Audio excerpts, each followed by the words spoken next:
सत्संगतजी प्रेमाने बोला धननिरंकारची। आज मी आपल्याला बाबाजींनी त्यांच्या विचारांमध्ये सांगितलेली एक गोष्ट सांगणार आहे। गोष्टीचं शीर्षक आहे मायापतीशी नातं जोडा।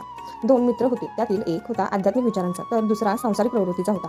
आध्यात्मिक मित्र नेहमी म्हणायचा की प्रभू परमात्म्याने दिलेली धनसंपत्ती माया केवळ आपल्या चरितार्थासाठी आहे, पुढे ती दुःख देणारी ठरते, म्हणून मायेला महत्त्व देण्याऐवजी मायापतीला म्हणजे प्रभूला महत्त्व दिले पाहिजे। परंतु दुसरा मित्र धनसंपत्ती गोळा करण्यालाच महत्त्व देत असे।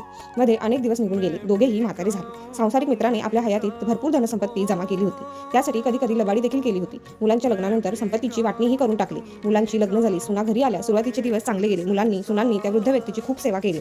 एके दिवशी आध्यात्मिक मित्र सांसारिक मित्राकडे आला, तेव्हा त्याला तो गोठ्यामधील पडवीत बसलेला दिसला। मित्राने विचारलं, अरे तुझा तर मोठा बंगला आहे ना, मग तू इथं गुरांच्या गोठ्यात का राहतोस? तेव्हा त्याने आपली दुःखदायक कहाणी सांगितली की संपत्तीची वाटणी झाल्यानंतर काही दिवसांनी मुलांनी आणि सुनांनी माझी रवानगी इथं केली। त्यावर मित्राने त्याला एक युक्ती सांगत म्हटले, आता मी सांगितलं तसं कर, तुझे दिवस बदलतील। दुसऱ्या दिवशी रात्री जेव्हा त्यांची सून त्या गोठ्याजवळून गेली तेव्हा तिला नाण्यांचा खडखडाट ऐकू आला।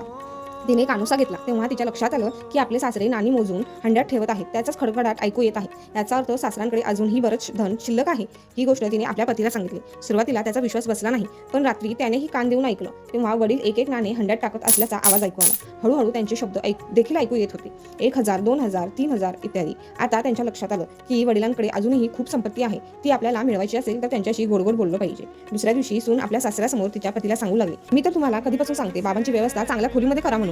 दुसऱ्या दिवसापासून त्यांचा चांगला आदर सत्कार होऊ लागला। मुलगा आणि सून उत्तम प्रकारे सेवाही करू लागले। काही दिवसांनी तो गृहस्थ मरण पावला, तेव्हा मुलांनी आणि सुनांनी त्याच्या खोलीत शोधाशोध केली, कुठे काही मिळते का? तेव्हा त्यांना एक हंडा सापडला, पण त्यातही केवळ खडे आणि लोखंडाचे तुकडे आढळले। अशा प्रकारे हे जग केवळ मायेला महत्त्व देत आहे। सगळे सोयरे नाती होती ही देखील माया आहे, म्हणून संत महात्मा म्हणतात मायेशी नातं जोडण्याऐवजी मायापतीशी नातं जोडा। सत्संगतजी प्रेमाने बोला धननिरंकारची। जर तुम्हाला माझ्या चॅनलवरील व्हिडिओ आवडत असतील तर आज चॅनलला लाईक, सबस्क्राईब आणि शेअर करा।